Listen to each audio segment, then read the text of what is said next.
Good morning students.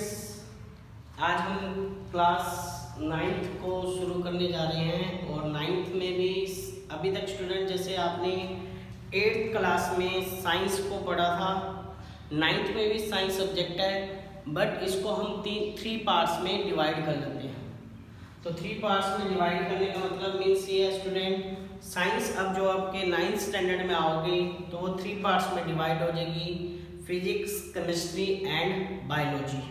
Physics, chemistry and biology. तो जो मैं टीच करूँगा स्टूडेंट्स वो आपको फिजिक्स बताऊँगा, फिजिक्स के बारे में बताऊँगा। साइंस के अंदर बेटा अभी तक आपने पढ़ा फोर्स के बारे में, साउंड के बारे में, इलेक्ट्रिसिटी के बारे में, करंट के बारे में, लाइट के बारे में, 6, 7, 8 से जो आप पढ़ते जा रहे हो फोर्सेस के बारे में, वो सब चीज़ें किसके अंदर आती है स्टूडेंट? फिजिक्स के अंदर आती है। फिर एसिड, बेस, सॉल्ट, केमिकल्स के बारे में आपने जो पढ़ा, स्टडी की, वो सब किसके अंदर आती है? आपकी केमिस्ट्री के अंदर आ जाती है। फिर प्लांट्स, बॉडी के अंदर पार्ट्स, सेल्स, ह्यूमन बॉडी के बारे में स्ट्रक्चर्स, ये स्टडी जो आप करते हो उसको हम साइंस के अंदर डिवाइड में दे देते हैं, उसको देते हैं हम biology. I am from provision public school 11 PS रायसीनगर। तो आज हम साइंस के बारे में पढ़ेंगे क्लास 11th में, सब्जेक्ट फिजिक्स, और उसका जो पहला चैप्टर है वो क्या है? फिजिक्स के अंदर जो पहला चैप्टर आता है वो है मोशन। क्या है? मोशन के बारे में स्टडी करेंगे स्टूडेंट हम। मोशन। देखो, in this planet every microscopic and microscopic, macro means बहुत बड़ा, माइक्रो मीन्स स्मॉल, जितने भी पार्टिकल्स ऑब्जेक्ट हैं वो क्या कर रहे हैं?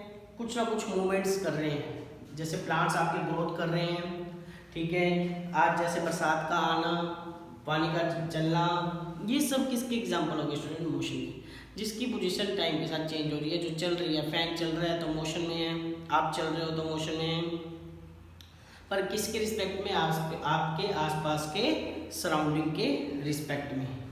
तो मोशन से पहले स्टूडेंट हम चीज़ें को पढ़ते हैं। जो पहला आपका टॉपिक आता है वो होता है रेस्ट पोजीशन। क्या होता है? रेस्ट। रेस्ट क्या होता है स्टूडेंट? रेस्ट के बारे में अगर हम स्टडी करते हैं, रेस्ट का मतलब आप सोचोगे सर आराम करना, आराम करना नहीं होता बच्चे। रेस्ट का मतलब क्या होगा? जैसे आपको मैंने बोल दिया एट दिस टाइम मैं खड़ा हूँ, तो मेरे यहाँ से सामने की जो वॉल है उसकी डिस्टेंस क्या है? सेम है। ऊपर की जो वॉल है उसकी डिस्टेंस क्या है? सेम है।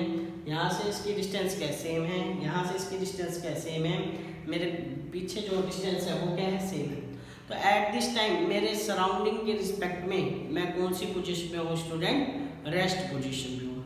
क्या हूँ? रेस्ट पोजीशन पे। दूसरा एग्जाम्पल अगर हम इसका समझे रेस्ट पोजीशन को, तो रेस्ट पोजीशन को हम इस हिसाब से भी पढ़ सकते हैं स्टूडेंट, ऐसा ऑब्जेक्ट जिसकी पोजीशन टाइम के रिस्पेक्ट में कभी भी चेंज नहीं होती।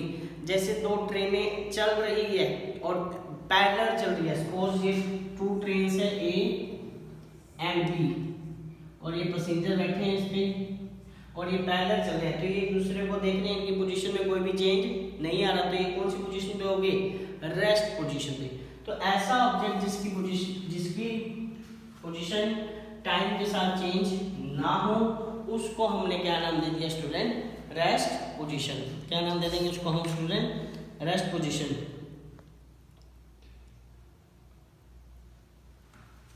ठीक है स्टूडेंट। तो हम बात कर रहे थे रेस्ट पोजीशन की, तो डेफिनेशन क्या देंगे? An object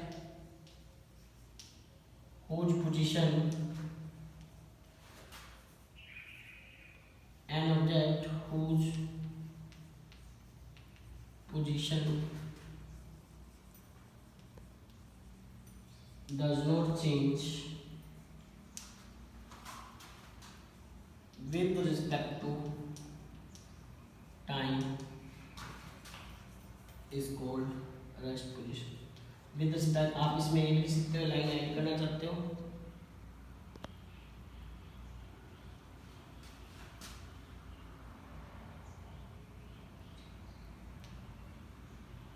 an object whose position does not change with respect to time is called rest position. आप इसको ये भी लिख सकते हो विद सराउंडिंग। क्या लिख सकते हो? विद सराउंडिंग, ठीक है। तो ऐसा ऑब्जेक्ट जिसकी पोजीशन टाइम के रिस्पेक्ट में चेंज नहीं हो रही है, an object whose position does not change with respect to time, उसको हमने क्या बोल दिया, रेस्ट पोजीशन। सपोज जैसे फॉर एग्जांपल के तौर पे ये बुक्स है अभी मेरे पास एट दिस टाइम, ये एक यहाँ है, मान लो एक टेबल पे पड़ी है और इसकी किसी ने इसको पुश नहीं किया, पुल नहीं किया, किसी ने इसके साथ छेड़छाड़ नहीं की, किसी ने पढ़ाई के लिए इसको उठाया नहीं, तो कल भी आपको ये यही मिलेगी। तो टाइम के साथ इसकी पोजीशन में चेंज आया स्टूडेंट्स, नहीं आया, तो उसको हमने क्या बोल दिया, रेस्ट पोजीशन। क्या बोल दिया, रेस्ट पोजीशन। तो ऐसा इसका आप एग्जांपल लिख सकते हो, a books lying on the table is called rest position. उसको हम क्या नाम देते हैं स्टूडेंट, रेस्ट पोजीशन। या आप इसकी डेफिनेशन एक और दे सकते हो स्टूडेंट, और देना चाहते हो, ऐसा ऑब्जेक्ट या ऐसी पोजीशन जो हमेशा एक स्टेशनरी पोजीशन पे रहेगी, मतलब कि उसकी पोजीशन कभी भी चेंज ना हो ओरिजिन्स के रिस्पेक्ट में, तो उसको भी हम क्या बोल सकते हैं, रेस्ट पोजीशन। और ये दो केसों में होता है। देखते हैं हम इसको और बढ़िया एग्जांपल से समझते हैं स्टूडेंट, और बढ़िया एग्जांपल से समझेंगे रेस्ट पोजीशन को।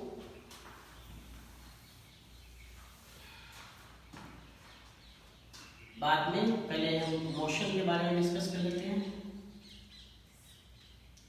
मोशन क्या होता है स्टूडेंट, मोशन क्या होगा स्टूडेंट, मोशन के बारे में हम जब पढ़ेंगे, जैसे आपने रेस्ट के बारे में पढ़ा कि जिसकी पोजीशन टाइम के रिस्पेक्ट में क्या होगी, चेंज। मोशन क्या होगा,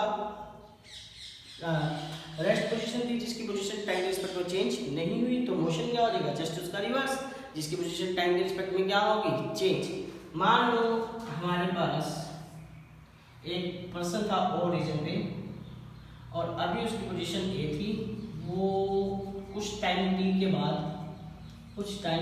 बाद at time T equals to 0 उसकी पोजीशन यहाँ थी। कुछ टाइम टी के बाद वो पर्सन ए से यहाँ पर आ गया बी पे, ये पर्सन था,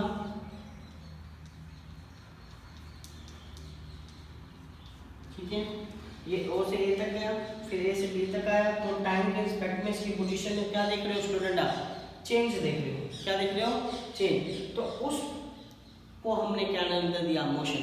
कि पहले कुछ टाइम टी जब at T equals to 2 second किया हमने, तो ये ए पे आया, और टी इक्वल्स टू 3 सेकंड किया तो ये बी पे था, और टी इक्वल्स टू 0 था तो ये ओरिजिन पे था, ए पे था। तो जब टाइम 0 था तो ये यहाँ था, टाइम 2 सेकंड हुआ तो ये ए पोजीशन पे था पर्सन, और टाइम जब 3 सेकंड हुआ तो ये पोजीशन पर्सन का था बी पे। एक टाइम पर पोजीशन टाइम चेंज होने से इस पर्सन की क्या चेंज हुई, पोजीशन में चेंज आया, तो उसको हमने क्या नाम दे दिया, motion.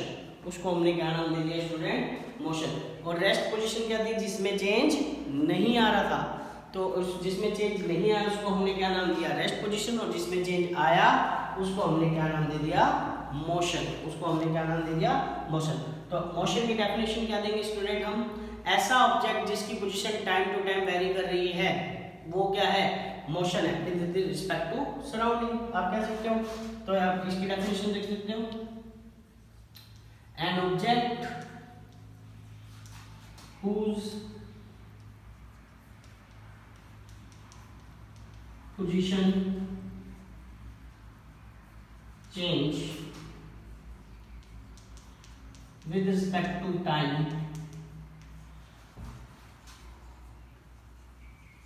is called motion। Example के तौर पे मैंने ये समझाया, इसका और आप एग्जाम्पल लेना चाहते हो, बर्ड्स को स्टूडेंट आपने स्काई के अंदर फ्लाई करते देखा होगा, तो कुछ टाइम बाद पहले यहाँ दिखते हो, फिर यहाँ दिखती है पोजीशन, फिर यहाँ दिखती है, तो टाइम के साथ उसकी पोजीशन में क्या आ रहा है, चेंज आ रहा है, तो उसको हमने क्या दे दिया, मोशन।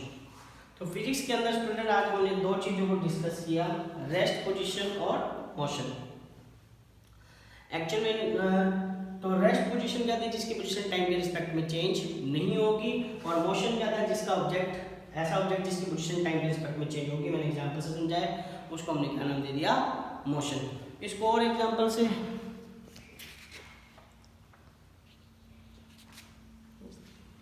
तो आज के लिए स्टूडेंट हम इतना ही पढ़ेंगे, क्योंकि आज फर्स्ट लेक्चर है हमारा, कल हम इस कोर्स क्लास को आगे कंटिन्यू करेंगे। और if you have any doubt from this lecture please comment the in box. Okay student, have a good day.